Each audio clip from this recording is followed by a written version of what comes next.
Hi everyone, সবাইকে শুভেচ্ছা স্বাগতম জানাচ্ছি আর্টস ডেইলির পক্ষ থেকে। এখন থেকে নিয়মিত ফুটবলের যে আপডেট, কারণ বিশ্বকাপ জ্বরে আমরা খুবই খুবই আবেগ আপ্লুত। যদিও বাংলাদেশের জার্সি এবং এটা প্রাণের জার্সি, এরপরের যে জার্সি গুলো সেটা হচ্ছে প্রিয় দলকে উৎসর্গ করে আমরা আসলে জার্সি গুলো পরে উদযাপন করার চেষ্টা করি, ফ্ল্যাগ বিভিন্ন জায়গায়। যাই হোক, আজকের এই মুহূর্তে যেটা আলোচনা করতে যাচ্ছি সেটা হচ্ছে সান মেরিনো বাংলাদেশের যে ফুটবল ম্যাচ, সেই ফুটবল ম্যাচকে কেন্দ্র করে যে আলোচনা হচ্ছে সেইটা। যেমন সান মেরিনোর যে ম্যাচ আগামী 5 তারিখ অর্থাৎ অনুষ্ঠিত হতে যাচ্ছে, সেখানে সেই ম্যাচের একটা বাস্তবতা এবং অতিরঞ্জিত যে প্রত্যাশা আছে সেটা বলা হয় যে ফিফা র্যাঙ্কিং এ 211 আর বাংলাদেশ হচ্ছে 180 নাম্বার র্যাঙ্কিং এ। সেক্ষেত্রে যে পার্থক্য, সেটা বাস্তবতা সেটা ভিন্ন। কিরকম ভিন্ন, চলুন আমরা সেটা আলোচনা করি। বাংলাদেশ বনাম যে সান মেরিনোর যে ম্যাচকে ঘিরে একটা নেগেটিভ দাঁড়ানোর চেষ্টা করানো হচ্ছে, বলা হচ্ছে ইউরোপের এই দেশটি ফিফা র্যাঙ্কিং এ একেবারে তলানির দেশ, তাই তাদের হারানো বাংলাদেশের জন্য খুবই সহজ কাজ হবে। বাস্তবতা একটু ভিন্ন। বাস্তবতা কিসের ভিন্ন সেইটা আমরা আলোচনা করতে যাচ্ছি। আমরা প্রথমে দেখে যাচ্ছি ইউরোপ মহাদেশের ইতালি ম্যাপে। আমরা যদি একটু জুমিং করি, জুমিং না করলে আসলে বুঝতে পারবো না আসলে এটা কোনো একটা দেশ। ইতালির উত্তর ইতালির সাইডে আর কি একটা অবস্থান দেখা যাচ্ছে, গোল চিহ্ন আমরা দেখতে পাচ্ছি, এবং সেখান থেকে দেখা গেছে একটা এনক্লেভের মতো আর কি একটা, এবং যেটা হচ্ছে 61 স্কয়ার কিলোমিটার, যেটা বাংলাদেশের ঢাকা ডিস্ট্রিক্টের একেবারে একেবারে অনেক কম, অনেক ছোট একটা জায়গা আর কি। এমন একটা, এখানে লিচেনস্টাইনকে 3-1 গোলে হারিয়েছিলেন।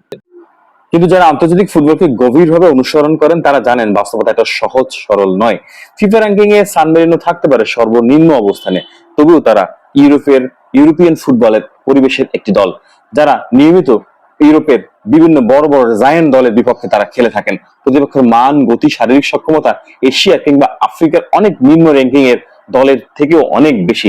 বাংলাদেশের সাম্প্রতিক ইতিহাস তারই প্রমাণ। 2023 সালে আফ্রিকার তলানির দেশ সেসেলসের বিপক্ষে 2 ম্যাচে ফ্রেন্ডলি ম্যাচে প্রথমটা জিতলেও দ্বিতীয়টা কিন্তু তারা বলে করে বাংলাদেশকে বলেছেন যে তারা জিতবেন, শেষ পর্যন্ত সেটাই হয়েছেন। এর আগে 2021 সালে শ্রীলঙ্কা অনুষ্ঠিত 4 নেশনস টুর্নামেন্টে সেসেলসের বিপক্ষে বাংলাদেশের প্রথমার্ধে এগিয়ে থাকলে দ্বিতীয়ার্ধে চাপে পড়ে যায় এবং ম্যাচ ড্র করে। সেই টুর্নামেন্টের চ্যাম্পিয়নও হয়েছিল সেসেলস। মজার বিষয় হলো এই সেসেলসই অতীতে মালদ্বীপের মতো আঞ্চলিক শক্তিশালী দলকে ব্যবধানে হারিয়েছেন, বড় ব্যবধানে।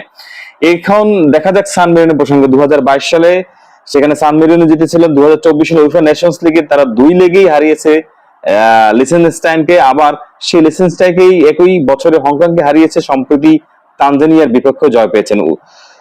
উদাহরণগুলো দেখা যায় আন্তর্জাতিক ফুটবলের র্যাঙ্কিং এ সবসময় পুরো গল্প বলে না। বিশেষ করে ইউরোপের নিম্ন র্যাঙ্কিং এ দলগুলো প্রকৃত সক্ষমতা অনেক সময় সংখ্যার চেয়ে বেশি। তাই সান মেরিনোকে হারানো অবশ্যই ইতিবাচক ফল হবে, কিন্তু সেটি বিশাল কোনো ঐতিহাসিক অর্জন ভাবার সুযোগ নেই। একইভাবে ড্র কিংবা পরাজয় এমন কোনো বিপর্যয় নয় যা দেখে পৃথিবী ভেঙে পড়বে। তবে ম্যাচের ফলাফল যাই হোক না কেন, একটা প্রশ্ন থেকে যে বাংলাদেশ দলের স্কোয়াড নির্বাচন নিয়ে যে বিতর্ক, সেটির জবাবদিহিতা কি হবে? বহু সমর্থকের দাবি জাতীয় দলের টিম সিলেকশনের পূর্ণ দায়িত্ব ক্ষমতা বিদেশি টেকনিক্যাল ডিরেক্টর ও কোচিং স্টাফের হাতে থাকা উচিত, কারণ মাঠের ফলাফল যেমন গুরুত্বপূর্ণ তেমনি গুরুত্বপূর্ণ সঠিক খেলার নির্বাচন এবং দীর্ঘমেয়াদী পরিকল্পনা। সান মেরিনো ম্যাচের ফলাফল হয়তো একদিনে আলোচনার বিষয় হবে, কিন্তু বাংলাদেশ ফুটবলের ভবিষ্যৎ নির্ধারণ করবে সঠিক পরিকল্পনা, পেশাদার সিদ্ধান্ত, জবাবদিহিতার সংস্কৃতি। ধন্যবাদ সকলকে, ভালো থাকবেন। ফুটবল আবেগ দরকার, বাস্তবতা বোঝাও জরুরি।